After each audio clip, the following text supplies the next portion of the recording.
Hello, thank you so much for joining me. I want to, sorry, my eye was just caught by Percy. He's sitting there reminding me that I've not fed him yet today. Oops.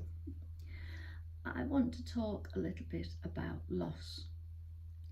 Not so much the process of grief and grieving. I made a recording of that quite some time ago, and I'll put the link underneath if anybody wishes to check it out.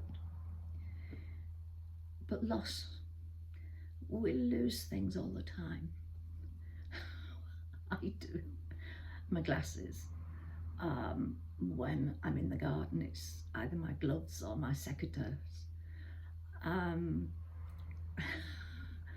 I sometimes find them, and sometimes I find them sometime later. Things like that, material things, they're replaceable. What about living things? And I'm using the phrase living things rather than people at first because I feel that introducing children to the fact of loss, that it happens to everybody, a good way to introduce it to them. There's lots of books for children around loss, but pets, yes, they'll be beside themselves when they lose a pet. But on that note, Mishka's just jumped up to join us, haven't you? Hey. They'll be beside themselves, but they quite quickly adapt to a new hamster, a new whatever. And you can talk to them about loss and go through the process of burial and everything. What you don't need to do, what you please don't do, say to children, well, yes, your grandma just went to sleep and didn't wake up. That can really have a bad effect on children. I've worked with more than one Littley who really struggled in bed at night because they were frightened of going to sleep because Mummy and Daddy had said that Grandma went to sleep and didn't wake up. They didn't want to do the same. So it's best to go in with the actual words, died, death, whatever. It's up to you then whether you talk about heaven, whatever, that's a personal thing. But the actual fact of death, it's sad but true that children will be met by this. So what about loss? How do we deal with loss as adults? Loss of someone with dementia, Alzheimer's, it's not a simple loss, it's a complicated loss. Unfortunately, there's a thing on our televisions at present in Britain, or in England,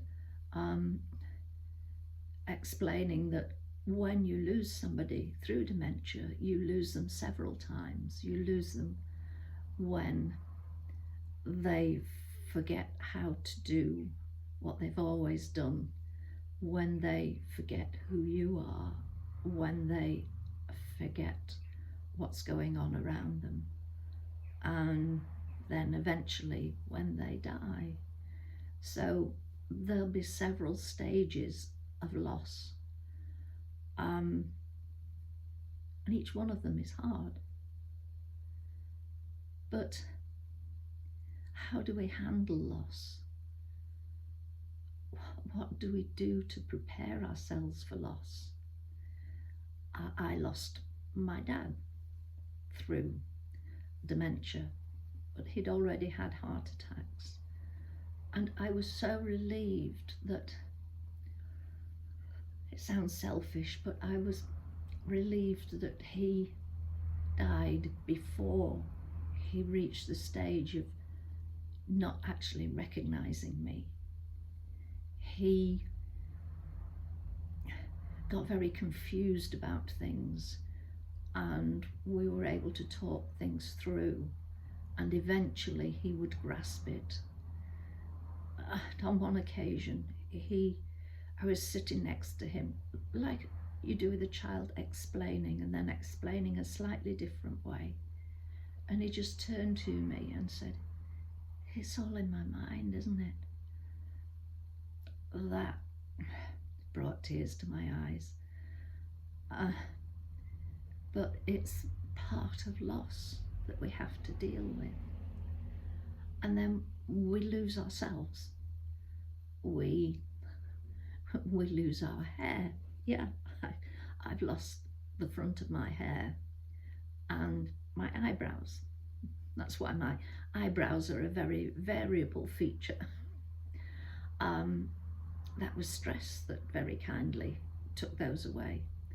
I had all the tests and there was no other reason other than stress that did that. So it's a constant reminder. It was stress as a part of a loss. So being able to actually get something halfway decent in the way of eyebrows is now a good way to be able to cope with the loss of my facial features, but also of the incident that set it off. And we can lose our self-respect. We can lose that at any age if we start doing things that are negative, that are nasty, that are hurtful, harmful to others. Then surely, I think I'm the eternal optimist here, surely the person doing it must at some level feel that they have done wrong, feel guilty about what they've done. Sadly, it doesn't appear to be so. And I'm not talking about the extreme end here, but people who hurt others that maybe they used to love, maybe they changed their mind, who knows. But loss of our self-respect can come about through not being able to do things for yourself. And I know I can't reach up as high as I used to at the supermarkets. I'd have maybe stepped on the bottom shelf or something. I would never do that any longer. I'd end up on my backside in the middle of the aisle. So I don't feel that by asking for help that I am losing my self-respect.